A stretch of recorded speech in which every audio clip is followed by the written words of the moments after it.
वो संदेश बिंदु तक जरूर पहुंचेगी। हमें किसी भी हाल में बेनाम को रोकना ही होगा। हमें तुरंत वहां पहुंचना चाहिए और बेनाम के आते ही खत्म कर दूंगी उसे।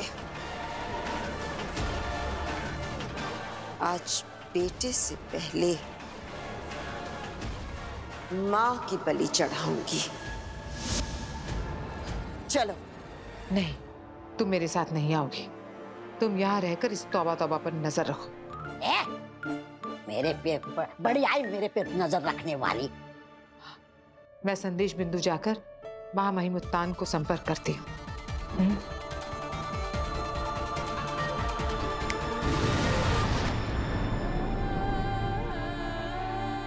आई होप बेनाम मुत्तान से कांटेक्ट कर ले और बालवीर को सच पता चल जाए। बेनाम से पहले मेरी भांजी पहुंच जाए वहां।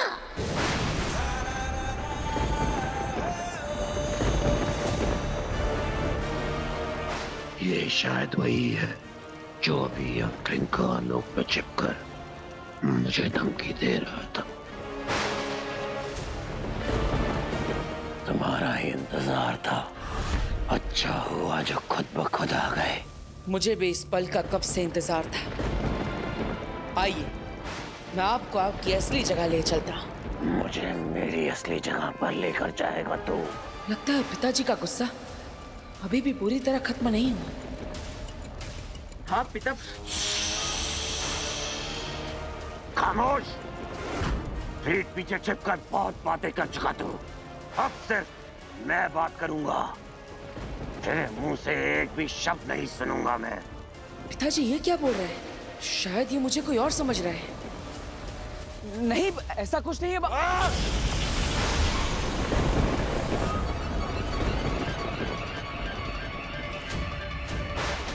मेरी आवाज कैसे चली गई? कहा ना, एक भी शब्द नहीं। अब सिर्फ मैं बोलूंगा। अब सिर्फ मेरी आवाज गूंजेगी। किंकार लोग नहीं, पूरे विश्व में सिर्फ फस्त की आवाज गूंजेगी। पिताजी आप गलत समझ रहे हैं। मैंने तो आपको छुड़ाया है। मैं आपका दुश्मन नहीं, आपका बेटा हूं। कैसे बताऊं मैं इन्हें? ये डर पुराना दोस्त है मेरा। मेरे आते ही सबका स्वागत यही करता है। पिताजी को कुछ गलतफहमी हुई, इसलिए वो मुझे मारना चाहते हैं। लेकिन मैं उन्हें सच कैसे बताऊं?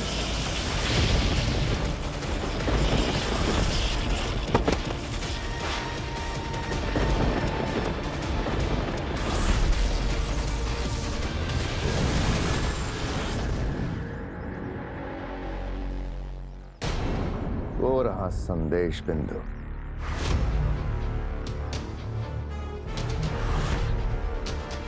लगता है बेनाम अभी तक यहाँ पहुंची नहीं है। तो ये है वो खुफिया जगह जहां से तुम उत्तान को मैसेजेस भेजते हो। पर यहाँ तो कोई कम्युनिकेशन डिवाइस है ही नहीं। वो देख रही हो, वहाँ एक की लगती है जिसके बाद ब्रह्मांड में कहीं पर भी इमरजेंसी मैसेज भेजा जा सकता है। पर ये तो वाटर हाइड्रेंट है ना, जो आग बुझाने के लिए काम आती है धरती लोक पर। वो सिर्फ और सिर्फ एक छलावे के लिए। असली कम्युनिकेशन सिस्टम नीचे इंस्टॉल्ड है। हमें बेनाम को यहां तक पहुंचने से रोकना है। तुम चिंता मत करो, बेनाम यहाँ से कोई मैसेजेस नहीं भेज पाएगी, बल्कि मैं खुद बेनाम को मारकर उत्तान को इमरजेंसी मैसेज भेज दूंगी। बहुत अच्छा, तो बेनाम को तो तुम संभाल ही लोगी।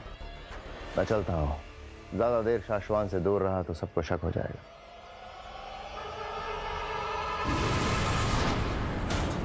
अब भस्म के हाथों होगी बालवीर की मौत और मेरे हाथों बेनाम की मौत।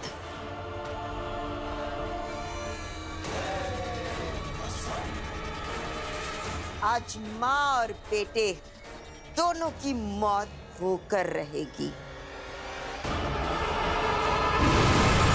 बनाने आया था ना मुझे, तो तेरा दावा तो पूरा नहीं कर पाया। मगर मैं मेरा वचन जरूर पूरा करूंगा। पिताजी प्लीज मुझे मेरी आवाज लौटा दीजिए। अपनी जादुई शक्तियों का आप गलत प्रयोग मत करिए। मैं आपसे लड़ना नहीं चाहता। करतब अच्छे कर लेता है तू। तुझ पे वैसे भी अपना बहुत वक्त बर्बाद कर लिया मैंने। अब मैं वो करूंगा जो करने से मुझे रोका जा रहा था, लेकिन तेरी मौत निश्चित है। आखिर पिताजी ऐसी ध्वनि का उपयोग क्यों कर रहे हैं? जरूर कुछ अनहोनी होने वाली है। कैसे रोकूं मैं पिताजी को? उन्होंने मेरी आवाज भी बंद कर दी है।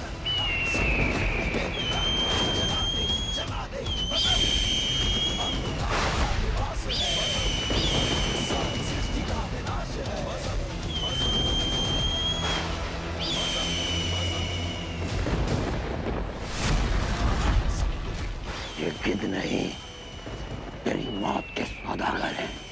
ये सिर्फ ना तेरी चमड़ी उधेड़ेंगे, बल्कि तेरी हड्डियों तक नोच लेंगे।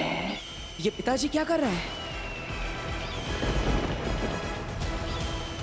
लो, तुम्हारी आज की खुराक तैयार है।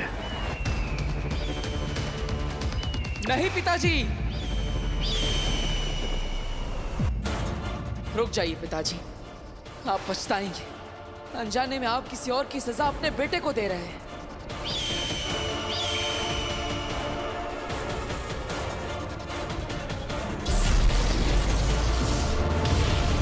धरती लोक। वाह कुंता वाह, शाबाश।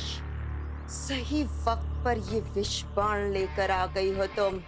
एक बार ये विष बाण बेनाम को छू भी जाएगी ना, बेचारी तड़प तड़प कर दम तोड़ देगी।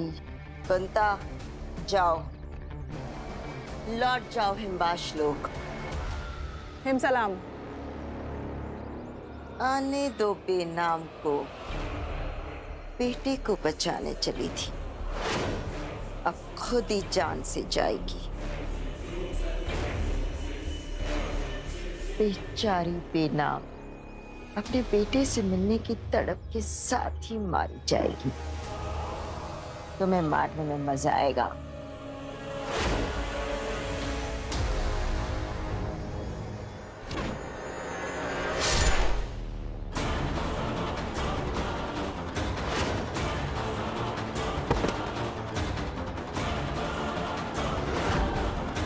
बेनाम, तू तो मर गई।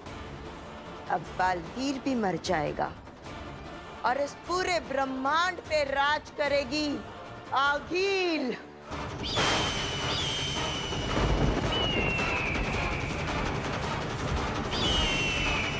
मिल गया, इन गिद्धों से बचने का उपाय मिल गया।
मुझे सुरंग से बाहर निकलकर इसे बंद करना होगा, ताकि ये गिद्ध हमेशा के लिए यहाँ कैद हो जाए। किस्मत वाली हो तुम। बेटे की मौत देखने से पहले ही तू अलविदा हो गई।